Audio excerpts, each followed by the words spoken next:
निश्चित भाव में अखिल भारतीय विद्यार्थी परिषद प्रत्येक वर्ष राज्य अधिवेशन हो गोटे पारंपरिक कार्यक्रम। ए राज्य अधिवेशन में समग्र 30टा जिला एवं 37टा सांगठनिक जिलूर छात्र प्रतिनिधि माने अंशग्रहण करती। भद्रक जिलूर जो छात्र प्रतिनिधि माने आसंता डिसेम्बर 26, 27, 28 कटक अनुष्ठित होगा 49तम राज्य अधिवेशन में सामिल हेबे से उद्देश्य साम्बादिक सम्मेलन आयोजन करा। आपण माने समस्ते जानिचंती सांप्रतिक ओडिशार परिस्थिति जहाँ वर्तमान जो अवस्था दे गति करुच्ची भद्रक गोटे गुरुत्वपूर्ण भूमिका बहन करुच्ची। भद्रक रे नाही नाही रे भद्रक चली आम प्रयास करुचु छात्र नेतृत्व मानक नहीं राज्य संगठन द्वारा ओडिशा सरकार माध्यम रे भद्रक रे जो मौलिक आवश्यकता अच्छी विशेष भाव में विश्वविद्यालय प्रतिष्ठा करबा एवं सरकारी मेडिकल कॉलेज प्रतिष्ठा करबा ये जो दीर्घ वर्षर दाबी ए जन समागम दाबी जनमानस दाबी ताकू चरितार्थ करबा एवं जो कॉलेज गुड़िक रही तार कैंपस डेवलपमेंट अध्यापक मानकर नियुक्ति पाचेरी निर्माण करबा कॉलेज जमी को पुणी कॉलेज ना नामित करबा ये सब समस्त प्रक्रिया को राज्य सरकार को संगठन माध्यम रे एवं छात्र प्रतिनिधि उपस्थित रे एक प्रस्ताव दवापाई आमे माने ए राज्य अधिवेशन सामिल होगापाई जाऊछु एवं जो राष्ट्रवाद एवं देश प्रेमर भावना विद्यार्थी परिषद कही आसी ए प्रकार भावना रे समग्र छात्र समाज उद्बुद्ध हो एमती एक आशा रखी ए अधिवेशन को सफल करने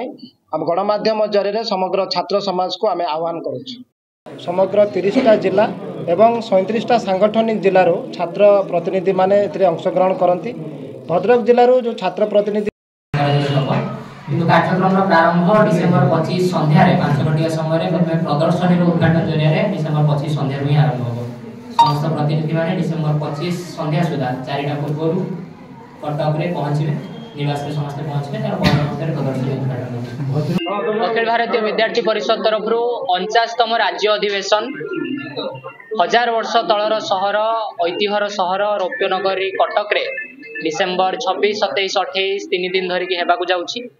तो से बाबद रे आज सांबादिक सम्मेलन थिला अखिल भारतीय विद्यार्थी परिषद भद्रक जिला तरफ एवं ये राज्य अधिवेशन रे भद्रक प्रति नगर एवं प्रति कैंपस रे पाठ पढ़ुवा शताधिक छात्र छात्री माने राज्य अधिवेशन रे विद्यार्थी परिषद तरफ प्रतिनिधित्व करने को जाउछंती। तो जेमिति कि मु कहिली एही राज्य अधिवेशन भव्य एवं दिव्य आकार रे कटक रे हवा को जाउछि। आगामी वर्ष निमंते विद्यार्थी परिषद रो कार्यपंथा कौन रहिबो विद्यार्थी परिषद रो आगामी योजना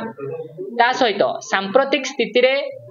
ओडिशा रे देखा दैथिबा शिक्षा स्थिति एवं विभिन्न सामाजिक स्थिति को नहीं एक दायित्ववान छात्र संगठन भाव में मध्य विद्यार्थी परिषद विभिन्न प्रस्ताव आनिबा को जाउछि। आ सेही प्रस्ताव को नहीं विद्यार्थी परिषद आगामी 1 वर्ष धरी कॉलेज कैंपस रे एवं समाज रे निजर कार्य बजाय करिबो एवं कार्य जाहिर करिबो से बाबद रे आज सांबादिक सम्मेलन थिला। एवं जदि भद्रक रे मध्य कथा कहबा जे भद्रक रे जो पाठ पढ़ुवा प्रतिटी छात्र छात्री जहाँ स्वर मध्य रही भद्रक विभिन्न शैक्षिक समस्या को नहीं से बाबद में भद्रक प्रतिनिधित्व करुवा शताधिक छात्र छात्री राज्य अधिवेशन ले जो लघु ओडिशा सहित ओडिशा आसुवा प्रत्येक कोण अनुकोण छात्र छात्री मान सहित स्वर उत्तोलन करेंगे एवं रौप्यनगरी कटक रे विद्यार्थी परिषद 49तम राज्य अधिवेशन रे तो बृहत लघु ओडिशा दर्शन होगा जाउछि जार प्रतिनिधित्व आम समस्ते करने को जाऊे। 1949 मसीह आज पर्यंत जो लक्ष्य और विचारधारा को नहीं विद्यार्थी परिषद आग को बढ़ी से लक्ष्य और विचारधारा को नहीं आगामी समय रे विद्यार्थी परिषद कार्यपंथा कौन रहिबो ताहा मध्य सबुर निष्पत्ति नियाजिबो। तेणु पुणी थरे समग्र ओडिशावासी को ओडिशा रे पाठ पढ़ुवा समस्त छात्र छात्री को कटक रे हेबाकु जाउथुबा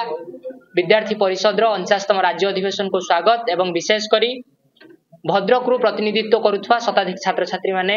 जो आशा नहीं जो उत्कंठा नहीं राज्य अधिवेशन ले जिबे ताकू मध्य समस्त को स्वागत। भद्रक पुनील कुमार सामंत रिपोर्ट राजधानी रिपोर्टर।